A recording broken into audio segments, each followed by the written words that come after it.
आखिर ओयो में लड़का और लड़की क्या करने जाते हैं, और ओयो में कुंवारे लड़के को खास रशियन लड़की क्यों दी जाती है, कैसे लोग ओयो में जाकर अपनी प्यास बुझाते हैं। तो चलिए आज हम ओयो होटल का पर्दाफाश करने वाले हैं और ओयो की सच्चाई आपको दिखाएंगे। दोस्तों, जब भी कोई ओयो होटल या फिर किसी दूसरे होटल में जाता है तो उसे रूम देने से पहले उसका आईडी प्रूफ मांगा जाता है। यानी वहां पर रिसेप्शन पर जो भी रिसेप्शनिस्ट होता है वो रूम में एंटर करने से पहले ये देखता है कि आप कहां से बिलोंग करते हैं, कहां रहते हैं, नाम, पता वगैरह वगैरह। और फिर ये सब देखने के बाद आपकी आईडी प्रूफ की फोटोकॉपी रख ली जाती है। लेकिन अब तो भाई टेक्नोलॉजी का मॉडर्न जमाना है, इसलिए होटल वाले आपकी आईडी स्कैन कर लेते हैं और जो भी आपसे रिलेटेड होता है उसे अपने कंप्यूटर पर सेव कर लेते हैं ताकि आपकी सभी जानकारी उनके पास स्टोर रह सके। सबसे पहले बात करें होटल वालों के फायदे की, तो जब भी आप किसी होटल में या ओयो में जाते हैं तो आप कोई 30 मार खान तो है नहीं कि आपको सभी होटल वाले जानते होंगे। इसलिए वो आपकी पहचान करने के लिए आपके आईडी देखते हैं,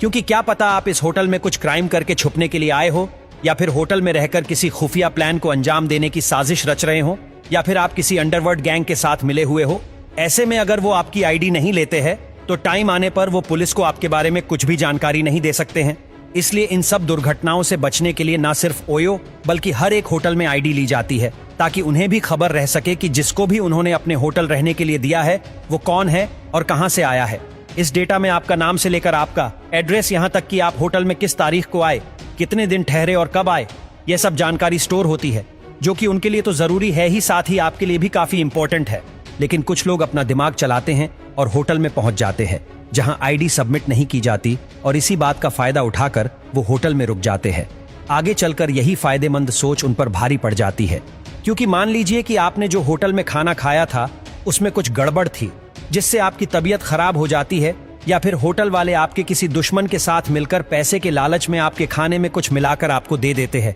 जिससे आपकी मौत हो जाती है। इसलिए होटल में आईडी प्रूफ देना बहुत ही जरूरी होता है, और इसलिए जब भी आप किसी होटल में जाए तो आईडी प्रूफ देने में कोई कंजूसी न करें। और अगर ऐसे में होटल वाले आपका आईडी प्रूफ नहीं मांगते हैं तो आप समझ जाइए कि भाई ये होटल 2 नंबर है और तुरंत ही वहां से खिसक लीजिए। क्योंकि कई बार देखा गया है कि अगर कोई होटल में रुकता है और ऐसे में स्टे करने वालों को कोई भी परेशानी आती है या वो किसी भी प्रॉब्लम में फंस जाते हैं तो होटल वाले खुद आपकी जानकारी होने की वजह से आपके घर वालों को कांटेक्ट करके आपके बारे में बता देते हैं। अब बहुत से लोग ये सोचकर भी अपनी खोपड़ी खुजाते हैं कि आखिर हमारा जो डाटा है वो होटल वाले कितने दिन तक अपने पास रखते हैं, क्या ये डेटा उनके पास जिंदगी भर रहता है या फिर इसे डिलीट कर दिया जाता है। तो आपको बता दें कि होटल वाले किसी भी जानकारी जो उनके पास होती है उसे सिर्फ और सिर्फ 6 महीने से 1 साल तक पास रखते हैं, क्योंकि कोई भी क्रिमिनल अगर क्राइम करता है और उसकी इन्वेस्टिगेशन होती है तो इसका प्रोसेस सिर्फ कुछ ही महीनों का होता है। अगर इस बीच में होटल का नाम आता है